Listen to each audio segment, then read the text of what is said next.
আমার মন মজায়া রে দিল মজায়া মুর্শিদ আপন দেশে যায়। আজকে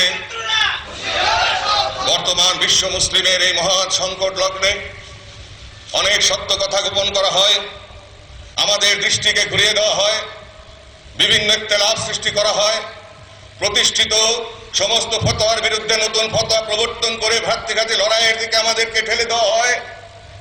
আমাদেরকে ইস্ট ইন্ডিয়া কোম্পানির আদলে সংখ্যালঘুত্বের মধ্যে দিয়ে ইসলামের মানবিক রূপকে উপস্থাপন না করে ইসলামের বিভৎস রূপকে মানুষের সামনে উপস্থাপন করে ইসলামকে ধিকৃত বিকৃত করার অপপ্রয়াস চালানো হয়, যাতে করে আমরা হিদায়াতের ডাক দিতে না পারি। অন্যদিকে মসজিদগুলিকে তার কর্তব্য কর্ম করতে দেওয়া হয় না, ইমাম সাহেবদেরকে তাদের দায়িত্ব পালন করতে দেওয়া হয় না, সামাজিক নেতৃত্বের পথে তেনাদেরকে পায়ের উপরে দাঁড়াতে দেওয়া হয় না, সমাজের নেতৃত্ব থেকে তাদেরকে দূরে সরিয়ে আনা রাখা হয়। এটা হচ্ছে কাটিয়া বৃক্ষের মূল পত্রে ঢালে জল। এই ধরনের মুনাফিকরা নামাজও পড়েছে, মুসলমানদের সর্বনাশের চিন্তাও করেছে। সেই ধরনের মুনাফিক আমাদের মধ্যে এখন শত সহস্র বিরাজ করছে। অতএব কাপড় পরলেই, সুন্নিয়াতের লেবাস পরলেই, সুন্নাতের লেবাস পরলে তাদেরকে মুসলমান হিসাবে বিশ্বাস করা যাবে না, আমাদের নেতা হিসাবে বিশ্বাস করা যাবে না। তাদের অগ্রপশ্চাৎ দেখতে হবে, তাদের সম্পর্ক দেখতে হবে, তাদের চরিত্র দেখতে হবে, তাদের আখলাক দেখতে হবে, তাদের আকীদা দেখতে হবে, তাদের সংস্পর্শ দেখতে হবে, কাদের সাথে তারা মিশে, কাদের সাথে তারা সলা পরামর্শ করে, সেগুলি অনুসন্ধান করতে হবে। তা না হলে জুব্বা পরে আসলেই কিন্তু বিশ্বাস করার কোনো কারণ নাই, তাহলে বিপদের মহাসমুদ্রে কিন্তু মুসলমানদেরকে পড়তে হবে। আজকে ইসলামী চেতনার এই পদপীঠ, এই বাইতুল মুকাররম, এই পবিত্র ভূমিতে দাঁড়িয়ে এই মহাসত্য আপনাদের মাধ্যমে বিদগ্ধ উলামায়ে কেরাম এবং সুফিয়ানে জামের কাছে আমি জানিয়ে দিয়ে গেলাম। তাই আমার প্রাণপ্রিয় বন্ধুগণ, আমার প্রাণপ্রিয় ভাইয়েরা, আমার প্রাণপ্রিয় নেতৃবৃন্দ, আপনারা কি চান না মুসলমানদের কল্যাণ হোক? আপনারা কি চান না আমাদের সুলতানাতের তাজ ফিরে আসুক? আপনারা কি চান না মদিনাওয়ালা সেই মসজিদ ভিত্তিক শাসন ব্যবস্থা ফিরে আসুক? আপনারা কি চান না আবার আমাদের হাতে আল্লাহ তাআলা সেই শক্তি ফিরে আসুক, যেই শক্তি দিয়ে চন্দ্র দ্বিখণ্ডিত হয়েছে? আপনারা কি চান না আমাদের আবার সেই দোয়া কবুলিয়াতের মাকাম আল্লাহ দান করে, যেই দোয়া কবুলিয়াতের মাকামে হাত তুললে আল্লাহ পাক মান্না সালোয়া দিয়েছেন, সেই মাকাম আল্লাহ আমাদেরকে দান করে? তা কি আপনারা চান না? আপনারা কি চান না মুসলমান ঐক্যবদ্ধ হোক? আপনারা কি চান না রাসূলুল্লাহর উম্মত ঐক্যবদ্ধ হোক? আপনারা কি চান না নারায়ে রিসালাত ইয়া রাসূলুল্লাহ বলতে? আপনারা কি চান না ইসলামের মহিমাময় পতাকা আকাশে বাতাসে তুলে ধরতে? আপনারা কি ইসলামের শাশ্বত মানবিক মূল্যবোধকে বিশ্ববাসীর সামনে উপস্থাপন করতে চান না? যদি চান তাহলে বজ্র কঠিন আওয়াজ তুলতে হবে অসত্যের বিরুদ্ধে, অন্যায়ের বিরুদ্ধে। যেমনি ভাবে বিশ্বনবী রাসূল পাক সাল্লাল্লাহু আলাইহি ওয়াসাল্লাম বলেছিলেন, আমার এক হাতে সূর্য আর এক হাতে চন্দ্র এনে দিলেও যেই মহাসত্যের সন্ধান আমি পেয়েছি তার থেকে এক চুল পরিমাণ আমি নড়ব না। ইসলাম সেই সংগ্রামের ইতিহাস, ইসলাম সেই সংগ্রামের মহিমায় ভাস্বর। ইসলাম সেই পথে ওলি আল্লাহ সকল নিজেদেরকে কুরবানি করেছেন, আল্লাহ তাআলার প্রেমের পথে এই পৃথিবীকে পদাঘাত করেছেন, অন্যায়ের বিরুদ্ধে জিহাদ করেছেন, অসত্যের বিরুদ্ধে মাথা তুলে দাঁড়িয়েছেন। তিনি নিজেরা না খেয়ে মানুষকে খাইয়েছেন, নিজেরা না ঘুম পাড়িয়ে মানুষদেরকে ঘুম পাড়িয়েছেন, হাতে কলমে ইবাদতবন্দি শিক্ষা দিয়েছেন, আত্মদর্শনে সত্য দর্শনের পথ দেখিয়েছেন, পবিত্রতার মাকাম ইহলোক পরলোকের মুক্তি সব নিশ্চিত করে দিয়েছেন। আল্লাহর দরবারে হাত তুলে কেঁদেছেন, চোখের পানি নিবেদন করেছেন, আল্লাহর দরবারে হাত তুলে উম্মতে মুহাম্মাদের জন্য দরখাস্ত করেছেন। যেমনি ভাবে তিল তিল করে নিজেকে বিসর্জন দিয়ে বিশ্বজাকের মঞ্জিলের মতো এক মহান দপ্তর আমাদেরকে আল্লাহ তাআলার রহমত হিসাবে আমাদের সামনে উপস্থাপন করে গেছেন আমাদের মাথার তাজ বিশ্ব ওলি কেবলাজান সাহেব। যে আলো ছড়াচ্ছে, ইসলাম শুধুমাত্র কোনো খণ্ডিত কাজ নয়, ইসলাম এক পরিপূর্ণ জীবন বিধান। Islam is a complete code of life.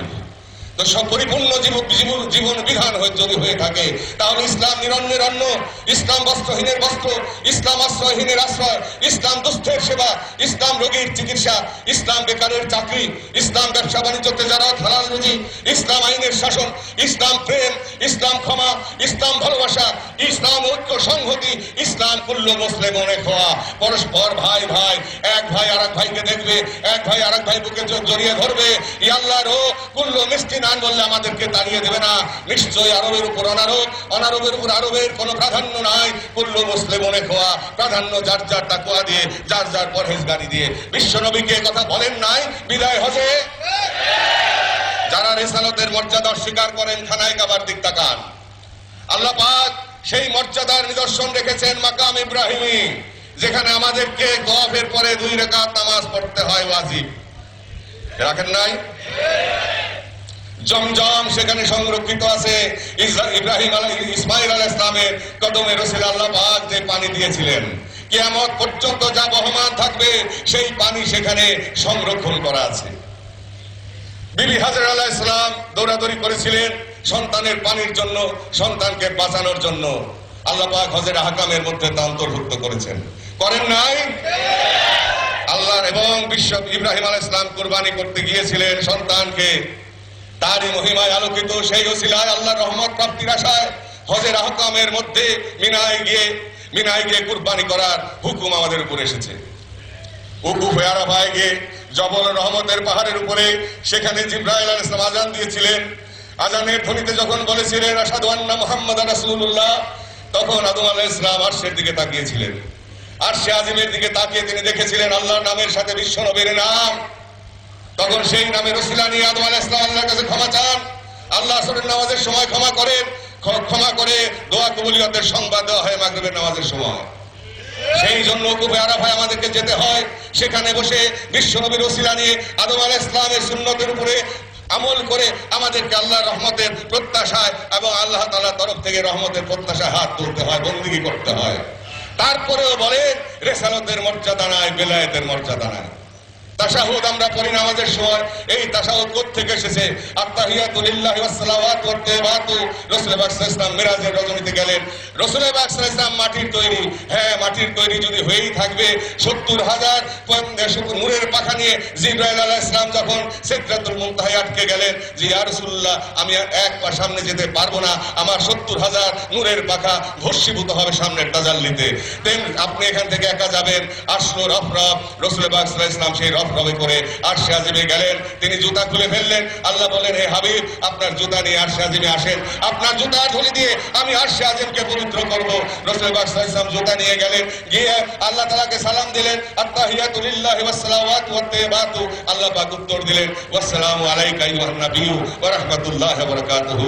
তারপরে ওয়াসসালামু আলাইনা ওয়া আলা ইবাদিল্লাহিস সালিহিন, আপনার অন্তর্ভুক্ত সমস্ত ওলি আল্লাহদের প্রতি আমার সালাম। আল্লাহ এবং সেই তাশাহুদ নামাজের মধ্যে অন্তর্ভুক্ত করা আছে আমাদের মুখ নামাজ কবুলিয়তের ওসিলা হিসাবে। তারপরেও বলেন আল্লাহর পথে কোনো ওসিলা নাই, সবই তো সামনে আমাদের ওসিলা, আমাদের সামনে নিদর্শন সব উপস্থিত। সেই নিদর্শন সমূহের দিকে তাকিয়ে তা আমল করে একই মুখে 2 ধরনের কথা আপনারা কিভাবে উপস্থাপন করেন? আর 2 ধরনের কথা তো শুধুমাত্র মুনাফিকদের মুখেই শোভা পায়, মুসলমানের মুখে শোভা পায় না। এইভাবে সালাফি ওহাবি এবং খারিজিরা এইভাবে ইসলামের ক্ষতি করেছে বারবার। রাসূল পাক সাল্লাল্লাহু আলাইহি ওয়াসাল্লাম তাই হাদিস শরীফে বলেছেন, আমরা হাদিস শরীফে পাই যে নখ হইতে শয়তানের শিং বের হবে আখেরি জামানায়, সেই শয়তান আমার উম্মত নষ্ট করবে। আমি যদি থাকতাম আমি নিজ হাতে সেই শয়তানকে কতল করতাম।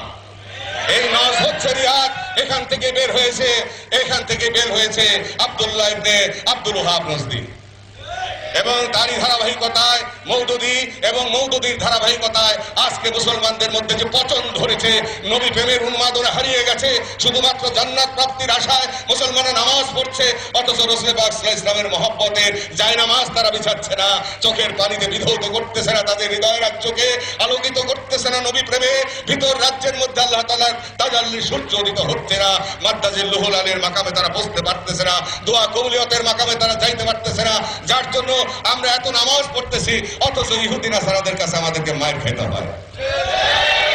আর আমাদের সাম্রাজ্য বাঁচাইতে, বাদশাহী বাঁচাইতে আমাদেরকে নাসারাদের পায়ে ধরতে হয়, তাদেরকে আইনা নজদে ঘাঁটি দিতে হয়, তাদেরকে আইনা দাহরানে ঘাঁটি দিতে হয়, কুয়েতে ঘাঁটি দিতে হয়, কাতারে ঘাঁটি দিতে হয় এবং বাহরাইনে ঘাঁটি দিতে হয়, সাতিল আরবের মধ্যে ঘাঁটি দিতে হয়, আর ইরাকের আক্রমণে প্রলুব্ধ করতে হয়, ইরানের উপর আক্রমণ করার জন্য অনুরোধ করতে হয় বিশ্বের পরাশক্তিকে। এই হচ্ছে আমরা মুসলমান। 650 হাজি এহরাম পরিহিত অবস্থায় গুলি করে হত্যা করা হয় হজের সময়। এই কি ইসলামের শর্ত? আজকে কি আমরা ভুলে যাই নাই কোনো কিছুই? আমাদেরকে এখন পরাধীনতার শৃঙ্খলে আবদ্ধ করা ষড়যন্ত্র শুরু হয়েছে। দিনের বেলা আমাদেরকে দেখানো ইসলাম, রাতের বেলা ইসলামের দুশ্মনদের সাথে ষড়যন্ত্র করা হয়। এই বাংলাদেশের প্রেক্ষাপটে আমি বলতে পারি, এদেশে যাতে বিধর্মী সৈন্যরা এসে নামতে পারে তার পথ প্রশস্ত করে দেওয়ার জন্য একটি শ্রেণী জিহাদের নামে এখানে চেষ্টা চালাচ্ছে।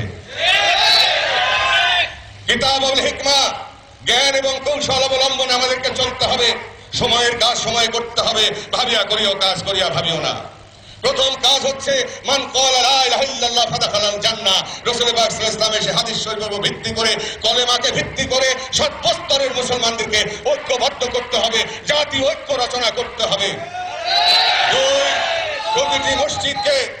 প্রতিটি মসজিদকে মদিনা মুনাওয়ারার আদলে, মসজিদে নববীর আদলে, প্রতিটি খানকার আদলে, বিশ্ব জাকের মঞ্জিলের আদলে সমাজকে রক্ষা করার পাদপীঠ এবং সমাজ কল্যাণের প্ল্যাটফর্ম হিসাবে তৈরি করতে হবে। মসজিদ থেকে জনগণকে রক্ষা করতে হবে, হেফাজত করতে হবে, জনগণের মুখে হাত তুলে দিতে হবে, বস্ত্র দিতে হবে, বাসস্থান দিতে হবে, জনগণকে কোলে তুলে নিতে হবে, তারপর ধর্ম শিক্ষা দিতে হবে, তারপর নামাজ, হজ, যাকাত, আহকাম আরকান শিক্ষা দিতে হবে, তারপরে তাদেরকে আত্মদর্শনের পথে নিয়ে যেতে হবে। কুলুবুল মুমিনিনা আল্লাহ, এবং সে যেই মাকামে গিয়ে আল্লাহর তাজাল্লিতে দিল রোশন হয়, শুধু হৃদয় নয়, মাথার চাঁদি হইতে পায়ের তলা পর্যন্ত আল্লাহর তাজাল্লিতে রোশন হয়ে যায়। আল্লাহ পাক তখন কবুলিয়ত দান করেন, সুসংবাদ দেন, আলা ইন্না আউলিয়াল্লাহি লা খাউফুন আলাইহিম ওয়া লা হুম ইয়াহজানুন।